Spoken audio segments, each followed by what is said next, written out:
నమస్తే, welcome to Sakshi business. This is Shahida.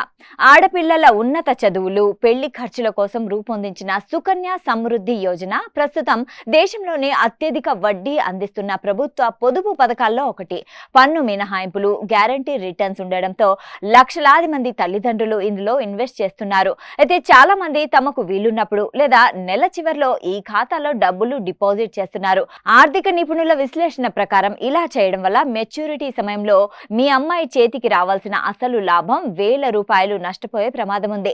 ఈ పథకం గరిష్ట లాభం పొందడానికి పాటించాల్సిన ఆ ఒక్క కీలక రూల్ ఏంటో ఇప్పుడు చూద్దాం. సుకన్య సమృద్ధి పథకంలో వడ్డీని నెలవారీగా లెక్కిస్తారు, కానీ ఖాతాకు ఏడాదికి ఒకసారి జమ చేస్తారు. ఈ వడ్డీని లెక్కించేటప్పుడు ప్రభుత్వం ఒక ప్రత్యేకమైన రూల్ పాటిస్తుంది. అదే ప్రతి నెల 5 నుంచి ఆ నెల చివరి రోజు వరకు మీ ఖాతాలో ఉన్న అత్యంత తక్కువ బ్యాలెన్స్ మీద మాత్రమే ఆ నెల వడ్డీని లెక్కిస్తారు. అంటే 5వ తేదీలోపు జమ చేసిన వారికి అధిక లాభం ఉంటుంది. ఉదాహరణకు మీరు ప్రతి నెల 10వ తేదీన లేదా 20వ తేదీన 10,000 అకౌంట్లో జమ చేశారు అనుకుందాం. అయితే 5వ తేదీ నాటికి ఆ డబ్బు అకౌంట్లో లేదు కాబట్టి ప్రభుత్వం ఆ నెలకు మీరు కొత్తగా వేసిన 10,000పై వడ్డీని లెక్కించదు. పాత బ్యాలెన్స్ మీదే వడ్డీ వస్తుంది. అంటే ఆ నిర్దిష్ట నెలకు మీరు వడ్డీ నష్టపోయినట్లే. మీరు నెలవారీగా పెట్టుబడి పెట్టేవారైతే ప్రతి నెల 1వ తేదీ నుంచి 5 లోపు ఖచ్చితంగా డబ్బులు అకౌంట్లో జమ అయ్యేలా చూసుకోవాలి. ఒకవేళ ఏడాదికి ఒకేసారి ఇన్వెస్ట్ చేయాలనుకుంటే ఆర్థిక సంవత్సరం ప్రారంభమైన ఏప్రిల్ 5వ తేదీలోపు మొత్తం డిపాజిట్ చేయడం ద్వారా ఆ 12 నెలల పూర్తి వడ్డీ లాభాన్ని పొందవచ్చు.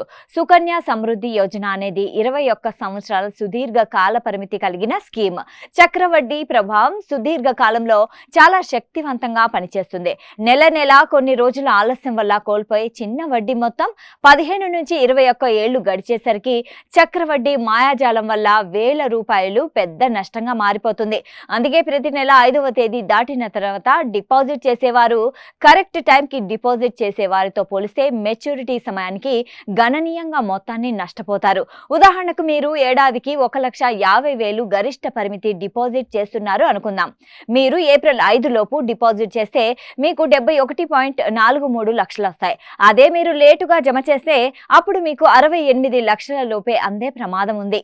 అంటే మీరు ఇక్కడ దాదాపు 2 నుంచి 3 లక్షల రూపాయలు నష్టపోవచ్చు.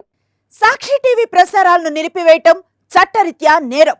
సాక్షి టీవీ ప్రసారాల కోసం మీ స్థానిక కేబుల్ ఆపరేటర్ను వెంటనే సంప్రదించండి.